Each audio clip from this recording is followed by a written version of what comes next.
Мұса мен Роза табиғат аясында естен кетпес ерекше демалыс өткізді. Мұса мен Роза арасындағы жұптық ара қатынас әрі қарай тойға ұласпақ. Мұса Розаны демалыста Көлсайға алып барды. Мұса мен Роза бірге қол ұстасып таңғажайып күн өткізіп атпен серуендеді. Мұса: ал Көлсайдамыз ағайындар. Атқа мініп келе жатырмыз.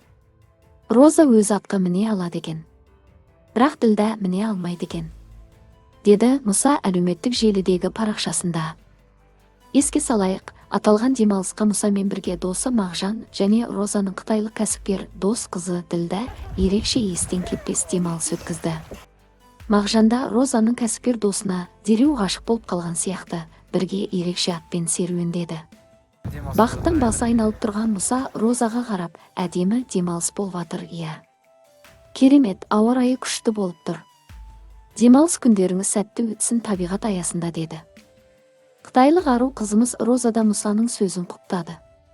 Желі қолданушылары жарыса жазды: Мұса, түк сезімің жоқ, неге қызға бос үміт бересің?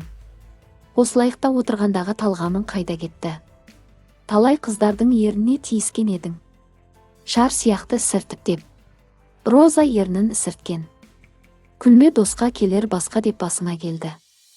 Розаның қасында жүріп шың пысып жүр ғой. Біреу сені қинап жұп болдырғандай. Әдемі жарасады, бір-бірін толықтырып тұр. Бақытты болыңдар. Екеуің бір-біріне сайсыңдар. Кукла тірі, анау қыз бәрі пластика жасанды. Бақытты болыңдар.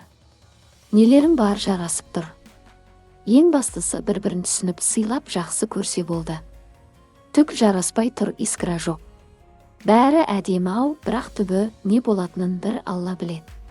Мұса біледі қалай барлығы әдемі болатынын. Бір көргеннен ғашық болғандай болып жүр ғой. Тойға дейін апарған болады, бірақ түбі қосылмайды. Бізге терпение, до конца көреміз. Қытайдан қыз алады дегенге сенбеймін, деп жазды көрермендер мен қолдаушы апалар. Мұса мен Роза бақытты болсын. Той күтеміз ағайын.